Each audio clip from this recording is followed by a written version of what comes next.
सभी भक्तों को प्रणाम। जय श्री राम।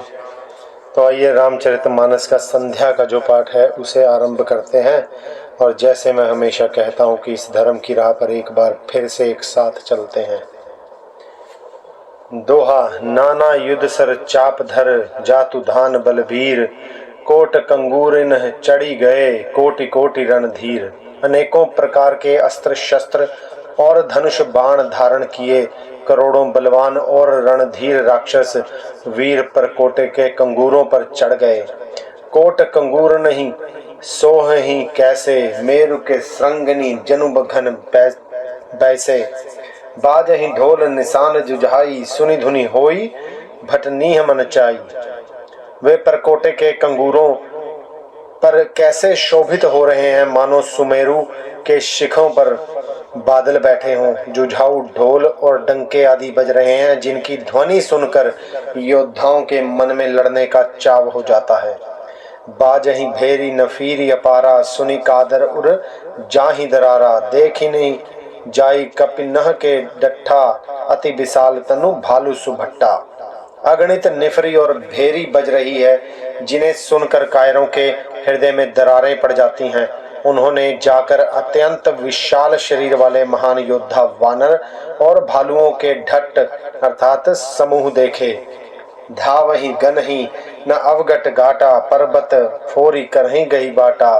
कटकटाहि कोटिन भट गर्जहि, दसन ओठ काटहि अति तरजहि। देखा कि वे वानर और रीछ दौड़ते हैं, औघट अर्थात ऊंची नीची विकट घाटियों को कुछ नहीं गिनते, पकड़कर पहाड़ों को फोड़कर रास्ता बना लेते हैं।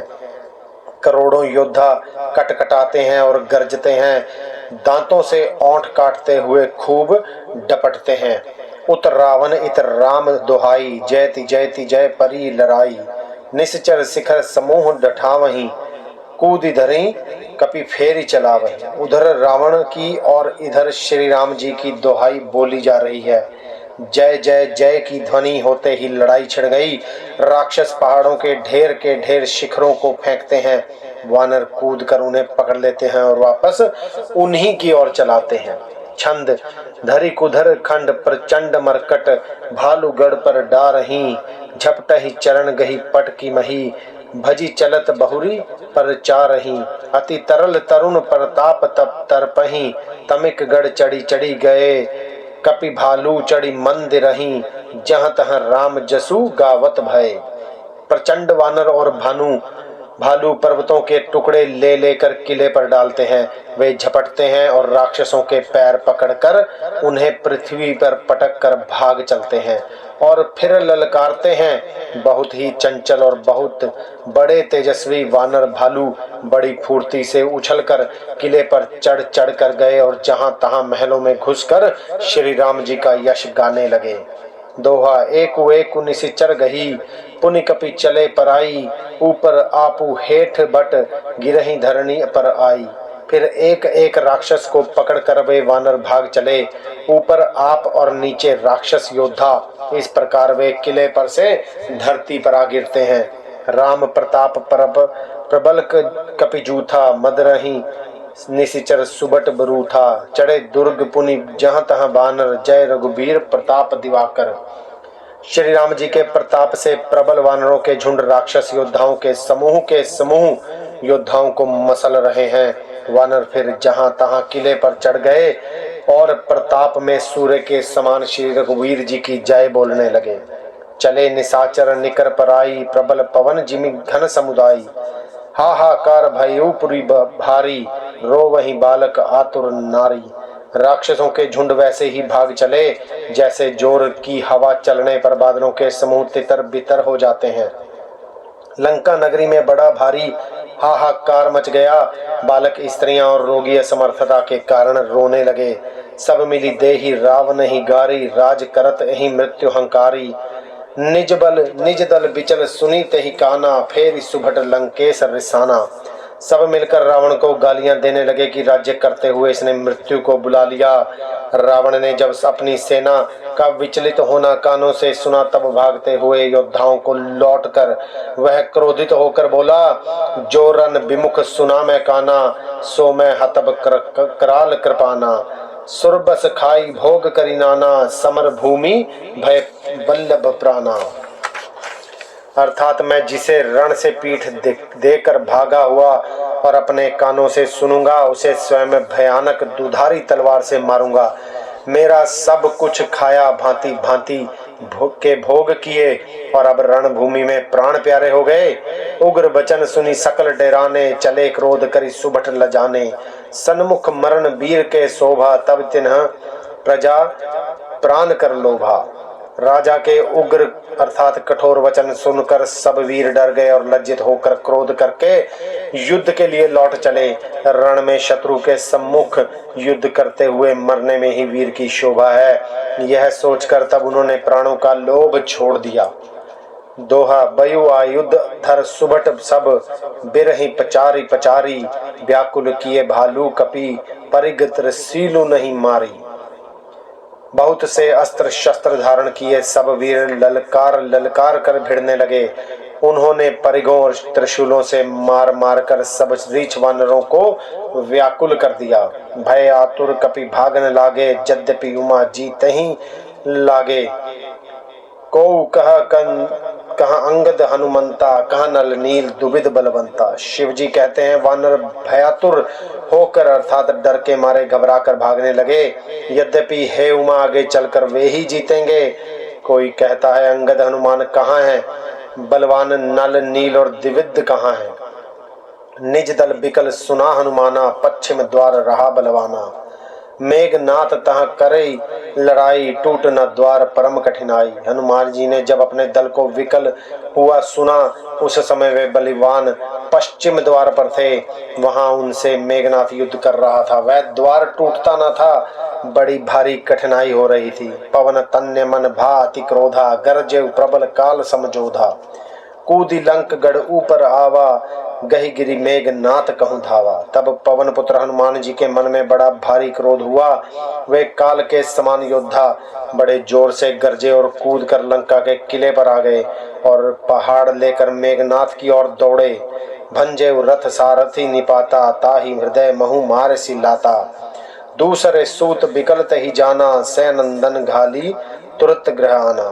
रथ तोड़ डाला, सारथी को मार गिराया और मेघनाथ की छाती में लात मारी। दूसरा सारथी मेघनाथ को व्याकुल जानकर उसे रथ में डालकर तुरंत घर ले आया। दोहा, अंगद सुना पवन सुत गढ़, पर गयेऊ अकेल। रंक बांकुरा बाली सुत, तरिक चढ़ेऊ कपि खेल। इधर अंगद ने सुना कि पवन पुत्र हनुमान किले पर अकेले ही गए हैं, तो रण में बांके बाली पुत्र वानर के खेल की तरह उछल कर किले पर चढ़ गए। युद्ध विरुद्ध क्रुद्ध दो बंदर, राम प्रताप सुमिरी उति अंतर। रावण भवन चढ़े दो उधाई, करहि कौशला दीस दोहाई। युद्ध में शत्रुओं के विरुद्ध दोनों वानर क्रुद्ध हो गए। हृदय में श्री राम जी के प्रताप का स्मरण करके दोनों दौड़कर रावण के महल पर जा चढ़े और कौशल राज श्री राम जी की दुहाई बोलने लगे। कलश सहित गही भवनु डहावा, देखी निशाचर पति भय पावा। नारी वृंद कर पीट ही छाती, अब दुई कपि आए उत्पाती। उन्होंने कलश सहित महल को पकड़कर ढा दिया। यह देखकर राक्षस राज रावण डर गया। सब स्त्रियां हाथों से छाती पीटने लगी और कहने लगी कि अब की बार दो उत्पाती वानर एक साथ आ गए। कपि लीला करी तिहै डेरा वहीं, रामचंद्र कर सुज सुना वहीं।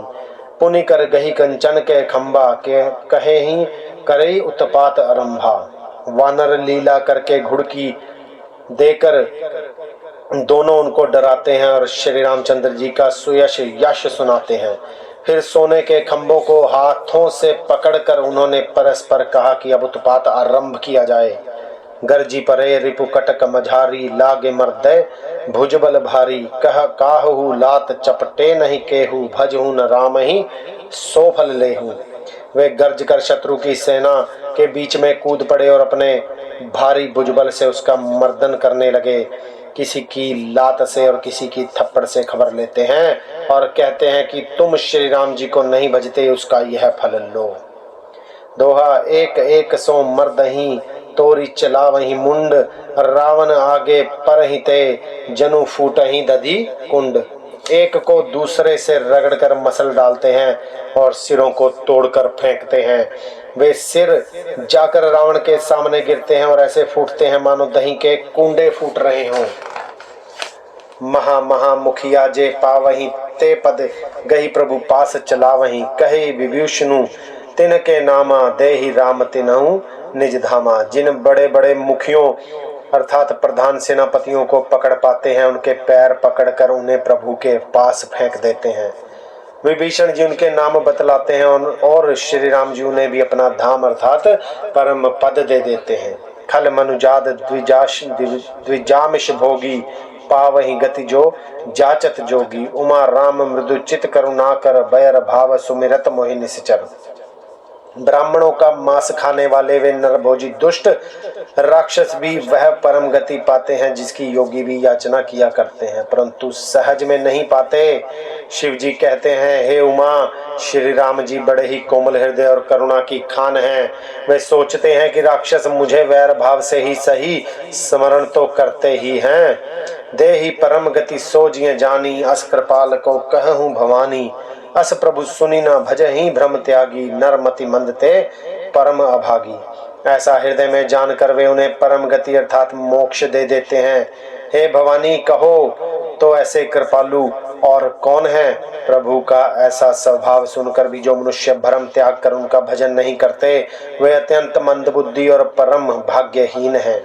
अंगद अरु हनुमंत प्रवेशा, कीन दुर्ग अस कह अवधेशा, लंका दो कपि सोह ही कैसे, मथ ही सिंधु दुई बंदर जैसे। श्री राम जी ने कहा कि अंगद और हनुमान किले में घुस गए हैं। दोनों वानर लंका में विध्वंस करते कैसे शोभा देते हैं, जैसे दो मंदराचल समुद्र को मंथर रहे हों। दोहा, भुजबल रिपुदल दल मली, देखी दिवस कर अंत, कूदे जुगल विगत श्रम, आए जहां भगवंत। भुजाओं के बल से शत्रु की सेना को कुचलकर और मसलकर फिर दिन का अंत होता देखकर हनुमान और अंगद दोनों कूद पड़े और श्रम अर्थात थकावट रहित होकर वहां आ गए जहां भगवान श्री राम जी थे। प्रभु पद कमल शीस तिन नाये, देखी सुभट रघुपति मन भाए, राम कृपा करी जुगल निहारे, भय विगत श्रम परम सुखारे। उन्होंने प्रभु के चरण कमलों में सिर नवाए। उत्तम योद्धाओं को देखकर श्री रघुनाथ जी मन में बहुत प्रसन्न हुए। श्री राम जी ने कृपा करके दोनों को देखा, जिससे वे श्रम रहित और परम सुखी हो गए। गए जानी अंगद हनुमाना, फिरे भालू मरकट भटनाना, जातु धान पर दोष बल पाई, ढाए करी 10 शीस दुहाई। अंगद और हनुमान को गए जानकर सभी भालू और वानर वीर लौट पड़े। राक्षसों ने प्रदोष अर्थात सायंकाल का बल पाकर रावण की दुहाई देते हुए वानरों पर धावा किया। निश्चर अनि देखी कपि फिरे, जहाँ तहाँ कटकटाई भट भिरे, दौदल प्रबल पचारी पचारी, लड़त सुभट नहीं मान ही हारी। राक्षसों की सेना आती देखकर वानर लौट पड़े और वे योद्धा जहां तहां कट कटाकर भिड़ गए। दोनों ही दल बड़े बलवान हैं। योद्धा ललकार ललकार कर लड़ते हैं, कोई हार नहीं मानते। महावीर निशिचर सब कारे, नाना बरन बलि मुख भारे। सबल जुगल दल समबल जोधा, कौतुक करत लड़त करी क्रोधा। सभी राक्षस महान वीर और अत्यंत काले हैं और वानर विशालकाय तथा अनेकों रंगों के हैं। दोनों ही दल बलवान हैं और समान बल वाले योद्धा हैं। वे क्रोध करते करके लड़ते हैं और खेल करते अर्थात वीरता दिखलाते हैं। प्राबिट सरद पयोद घनेरे, लड़त मनहु मारुत के प्रेरे। अनिप अकंपन अरु अतिकाया, विचलत सेन कीन्ही इन माया। राक्षस और वानर युद्ध करते हुए ऐसे जान पड़ते हैं मानो क्रमशः वर्षा और शरद ऋतु के बहुत से बादल पवन से प्रेरित होकर लड़ रहे हों। अंकपन और अतिकाय इन सेनापतियों ने अपनी सेना को विचलित होते देखकर माया की। भयो निमिष मह अति अंधियारा, वृष्टि होई रुधि रोपल छारा। पल भर में अत्यंत अंधकार हो गया, खून पत्थर और राख की वर्षा होने लगी। दोहा, देखी निबिड़तम 10 दिसी, कपिदल भयउ खबार, एक ही एक न देखई, जहाँ तहाँ कर ही पुकार। दसों दिशाओं में अत्यंत घना अंधकार देखकर वानरों की सेना में खलबली पड़ गई। एक को एक नहीं देख सकता और सब जहाँ तहाँ पुकार कर रहे हैं। सकल मर्म रघुनायक जाना, लिए बोली अंगद हनुमाना। समाचार सब कही समुझाए, सुनत कोपी कपि कुंजर धाये। श्री रघुनाथ जी सब रहस्य जान गए। उन्होंने अंगद और हनुमान को बुला लिया और सब समाचार कहकर समझाया। सुनते ही वे दोनों कपि श्रेष्ठ क्रोध करके दौड़े। पुनि कृपाल हंसी चाप चढ़ावा, पावक सायक सपति चलावा।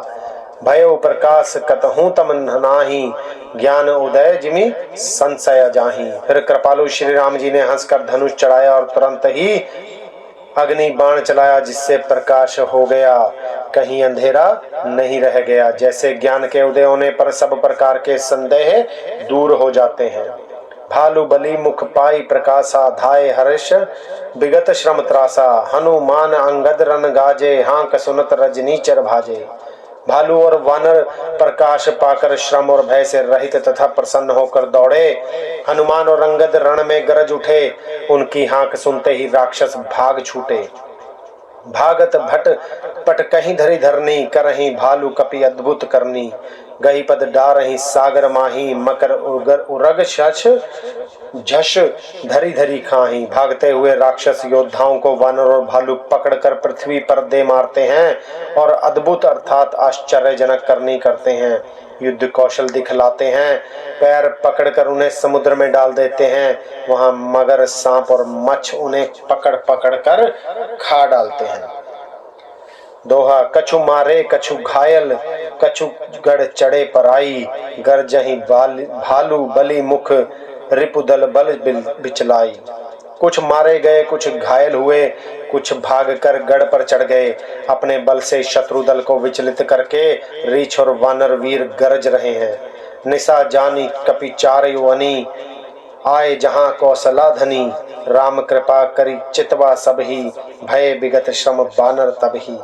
रात हुई जानकर वानरों की चारों सेनाएं वहां आई जहां कौशलपति राम जी थे। श्री राम जी ने ज्यों ही उन सबको अपनी कृपा करके देखा, त्यों ही वानर श्रम रहित हो गए। वहां दशानन सचिव हंकारे, सब सन कहसी सुभटजे मारे। आधा कटकु कपिह संघारा, कहु बेगी का करई बिचारा। वहां लंका में रावण ने मंत्रियों को बुलाया और जो योद्धा मारे गए थे उन सबको सबसे बताया। उसने कहा, वानरों ने आधी सेना का संहार कर दिया। अब शीघ्र बताओ क्या विचार अर्थात उपाय करना चाहिए। माल्यवंत अति जरठ निशाचर, रावण मातु पिता मंत्री बर। बोला बचन नीति अति पावन, सुनहु तात कछु मोर सिखावन। माल्यवंत नाम का एक अत्यंत बूढ़ा राक्षस था। वह रावण की माता का पिता अर्थात उसका नाना था और श्रेष्ठ मंत्री भी था।